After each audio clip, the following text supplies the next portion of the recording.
Assalamualaikum, salam sejahtera, selamat pagi anak-anak. Bagaimana kabarnya hari ini?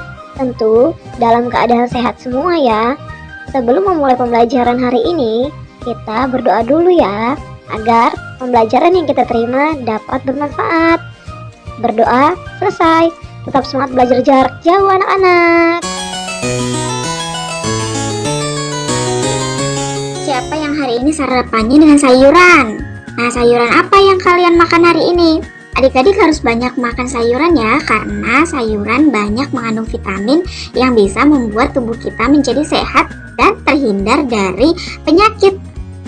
Nah, adik-adik, pada video ini kita akan melihat cerita tentang Siti dan teman-teman yang bermain Candy Girl. Apakah adik-adik sudah pernah mendengar permainan Candy Girl? Atau mungkin adik-adik sudah pernah memainkannya? Dari cerita Siti dan teman-teman yang bermain Candy Girl ini, nanti kita akan belajar tentang penggunaan huruf kapital dan tanda baca pada kalimat. Kemudian kita juga belajar bagaimana cara permainan Candy Girl dan mempelajari juga keberagaman karakteristik individu. Oke adik-adik, mari kita lihat bersama ceritanya. Siti, Dayu, dan Lani sedang bermain bersama di halaman. Mereka menunggu Ita dan Ayu untuk ikut bergabung bermain bersama. Nah adik-adik, sebelum melanjutkan cerita, mari kita perhatikan dahulu penulisan huruf kapital dan tanda baca pada kalimat tadi ya. Kalimat yang pertama, Siti, Dayu, dan Lani sedang bermain di halaman. Dan kalimat yang kedua, mereka sedang menunggu Ita dan Ayu untuk ikut bergabung bermain bersama. Nah adik-adik, yang kita perhatikan adalah penulisan huruf kapital dan tanda baca. Tanda baca itu ada koma dan ada titik. Ada tanda tanya, ada tanda seru, dan masih banyak lagi. Pada dua kalimat ini ada apa saja? Yang pertama tentunya kita lihat penulisan huruf kapitalnya. Ada di tulisan apa saja ya? Nah ini di Siti, Dayu, Lani, mereka, Ita, dan Ayu. Jika kita perhatikan, penulisan huruf kapital ini digunakan untuk nama orang, untuk mengawali nama orang, yaitu Siti, Dayu, Lani, Ita, dan Ayu.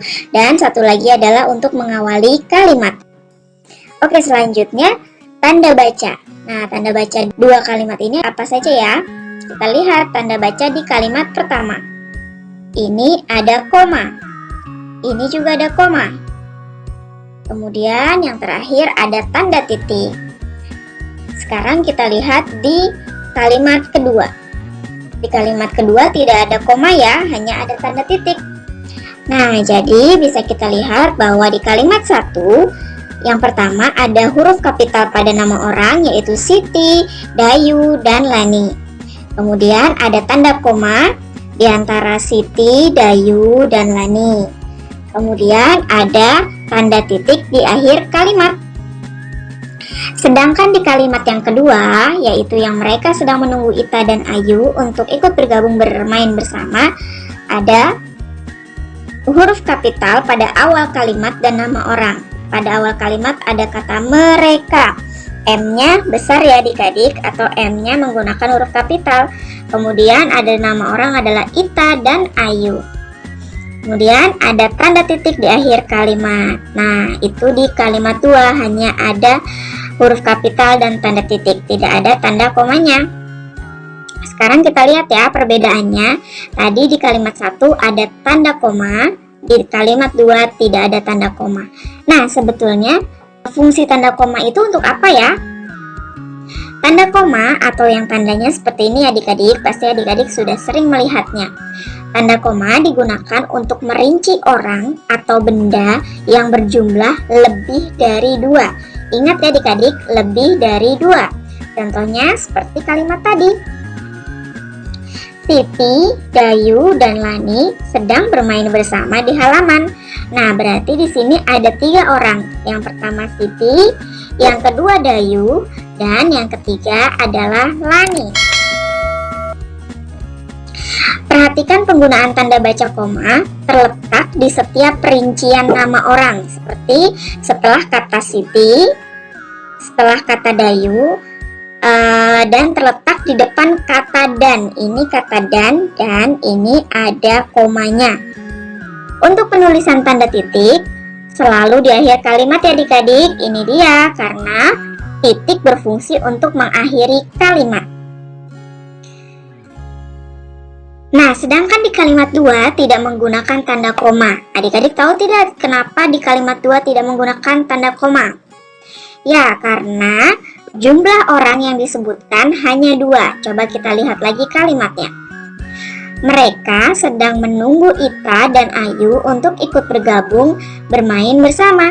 Nah, yang nama orang di sini adalah siapa? Ita dan Ayu. Yang pertama Ita dan yang kedua Ayu. Jadi hanya 2 orang. Nah, untuk yang hanya 2 orang ini tidak perlu ditambahkan tanda koma ya adik-adik, karena tanda koma digunakan untuk merinci orang atau benda yang berjumlah lebih dari 2. Oke adik-adik, mudah ya. Semoga kita bisa ingat dan bisa mengaplikasikannya dengan benar. Sekarang kita lanjutkan ke ceritanya. Siti bersama teman-teman perempuan akan bermain permainan Candy Girl. Permainan dilakukan secara berkelompok. Setiap kelompok terdiri atas 5 anak. Kelompok yang pertama adalah kelompok siswa yang digendong. Nah, jadi di sini kelompok yang pertama ditandai dengan yang lingkaran berwarna biru, yaitu kelompok siswa yang digendong. Kemudian kelompok kedua adalah kelompok siswa yang menggendong. Dalam gambar ini kelompok 2 digambarkan dengan lingkaran yang berwarna putih ini ya adik-adik, yaitu kelompok siswa yang menggendong. Setiap anggota kelompok berada di tanda titik, jadi arenanya berbentuk lingkaran atau oval seperti ini, dan terdapat titik-titik pada garisnya, yaitu ada 5 titik. Kelompok pertama adalah melempar bola dari titik 1 ke titik berikutnya. Jadi tadi ada 5 titik. Jadi misalkan pertama adalah melempar dari titik 1 ke titik 2. Jika bola dapat ditangkap anggotanya, anggota kelompok pertama digendong menuju titik berikutnya. Apabila bola gagal ditangkap, kelompok pertama harus ganti posisi menjadi kelompok kedua, yaitu kelompok yang menggendong. Kelompok yang dapat melewati 1 putaran akan mendapatkan poin. Nah, adik-adik, setiap kelompok bekerja sama dengan anggota kelompoknya. Tidak boleh menjadi anak yang ingin menang sendiri. Setiap kelompok harus bertindak sportif. Jadi dalam bermain kita harus jujur ya adik-adik, dan harus bisa menerima kekalahan jika memang kelompok kita kalah. Adik-adik, sekarang perhatikan anak-anak yang melakukan permainan Candy Girl.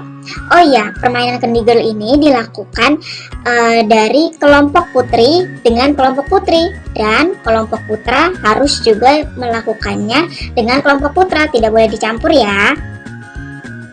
Sekarang dari 10 orang siswa di sini kita kelompokkan ke dalam kelompok putra dan kelompok putri ya. Kelompok putra berarti adalah kelompok dengan anak-anak dengan jenis kelamin laki-laki. Sedangkan kelompok putri berarti untuk kelompok anak-anak berjenis kelamin perempuan. Kita mulai dari Siti ya. Siti jenis kelaminnya apa ya? Perempuan atau laki-laki? Tentu saja Siti adalah perempuan, jadi Siti masuk ke kelompok putri. Selanjutnya adalah Edo. Edo masuk ke kelompok putra. Selanjutnya Dayu. Dayu masuk ke kelompok putri. Lani masuk ke kelompok putra atau putri adik-adik? Tentu saja jawabannya adalah kelompok putri. Sekarang Budi. Budi masuk ke kelompok putra. Aldo masuk ke kelompok putra juga. Reno masuk ke kelompok putra juga. Nah, selanjutnya Ayu. Ayu masuk ke kelompok putri. Beni masuk ke kelompok putra. Dan yang terakhir Ita masuk ke kelompok putri. Nah, sekarang sudah dikelompokkan. Di sini sudah ada di kelompok putra sudah ada 5 orang siswa, yaitu Edo, Budi, Aldo, Reno, dan Beni, yang semuanya berjenis kelamin laki-laki. Makanya mereka masuk ke dalam kelompok putra. Sedangkan di kelompok putri ada Siti, Dayu, Lani, Ayu, dan Ita yang semuanya adalah berjenis kelamin perempuan. Nah, adik-adik mudah sekali kan mengelompokkan siswa dan siswi menjadi kelompok putra dan putri. Nah, ada banyak sekali keberagaman karakteristik individu yang ada di sekitar kita. Nanti kita belajar lagi ya. Ayo anak-anak, kerjakan soal-soal latihan berikut ini. Jawablah dengan jujur dan mandiri. Tidak boleh ditulisi oleh ayah, ibu, atau yang lain.